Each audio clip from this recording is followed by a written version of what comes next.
সবশেষ বিপিএল নিলামের পর থেকেই নাইম শেখ পরিচিত হয়ে উঠেছিলেন কোটি টাকার নাইম শেখ হিসেবে। তবে চট্টগ্রাম রয়্যালস বুঝে শুনেই এই ব্যাটারকে কোটি টাকায় কিনেছিল, কারণ তারা জানত তারা কি চায়। আর বাংলাদেশের কন্ডিশনে নাইম শেখের ব্যাটিং সক্ষমতা গেল কয়েক বছর ধরে তো বয়েই চলেছেন ব্যাট হাতে ধারাবাহিকতা। বেশ কয়েকটা টুর্নামেন্টে তিনি সর্বাধিক রান গ্রহীতা।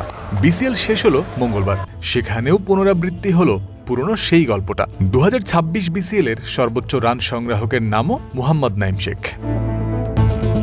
বামহাতি এই ওপেনার 4টা ম্যাচ খেলেছেন এই বিসিএলে, যেখানে 50 ইনিংস 3টা, 4 ম্যাচ 240 রান, 60 ব্যাটিং গড়, 90-এর কাছাকাছি স্ট্রাইক রেট। এই হলো এবার নাইমের পরিসংখ্যান। টপ অর্ডার ব্যাটার হিসেবে একটা সেঞ্চুরি না পাওয়ার আক্ষেপ থাকতে পারে, তবে সেন্ট্রাল জোন চ্যাম্পিয়ন হয়েছে, সেখানে প্রতি ম্যাচেই নাইম শেখের কন্ট্রিবিউশন ছিল শুরুর ভাগে। তার দল গর্ব করে একথা বলতেই পারে।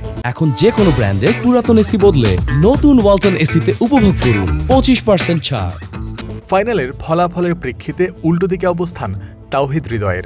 লড়াকু একটা ইনিংস আবারও সোমবার তার কাছে পেয়েছিল নর্থ জোন, তবে ম্যাচটা জিততে পারেনি। ব্যাক টু ব্যাক সেঞ্চুরির দ্বারপ্রান্তে ছিলেন হৃদয়, তবে তাকে থামতে হয়েছিল 96 রানে। আসলে প্রথম ম্যাচে 2, পরের ম্যাচে 33, তারপরের ম্যাচে 102, সবশেষ ম্যাচে 96। সময়ের সাথে হৃদয়ের ব্যাট হয়েছে আরও ক্ষুরোধার। মিডল ওভারে তার ধীর স্থির ঠান্ডা মাথার অ্যাপ্রোচ, পরিস্থিতি বুঝে ব্যাটিং আলাদা করে নজর কেড়েছে সবার। সেঞ্চুরি ম্যাচে শুধু 68 রান হৃদয় নিয়েছিলেন দৌড়ে। রানের চাকা সচল রেখে অ্যাঙ্কর রোল কিভাবে প্লে করতে হয় হৃদয় ভালো করেই সেখানে দেখিয়েছে। ফাইনালেও 123 রানে 5 উইকেট পড়া নর্থের পুঁজি 238 হয়েছিল তার 96 রানের কল্যাণে। হৃদয়ের দায়িত্ব নেয়ার এই বিষয়টাই স্পেশালিটি হিসেবেই সামনে এসেছে।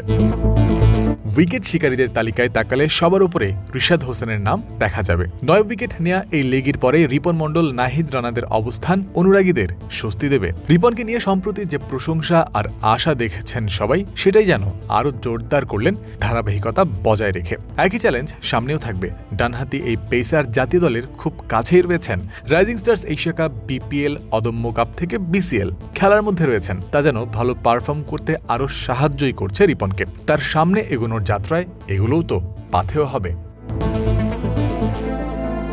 ঘরোয়া ওয়ানডে প্রতিযোগিতায় বরাবরই ভালো খেলেন মোসাদ্দেক হোসেন সৈকত, এবারও হয়নি ব্যতিক্রম। বিপিএল থেকে বাদ পড়ার পর এই বিসিএল দিয়ে তিনি ফিরেছিলেন। আসর শেষে সবচেয়ে বেশি স্ট্রাইক রেট এই ব্যাটারেরই দখলে। 4 ম্যাচের 3টিতেই ছিলেন নট আউট, দেখিয়েছেন ফিনিশিং ব্রিলিয়ান্স।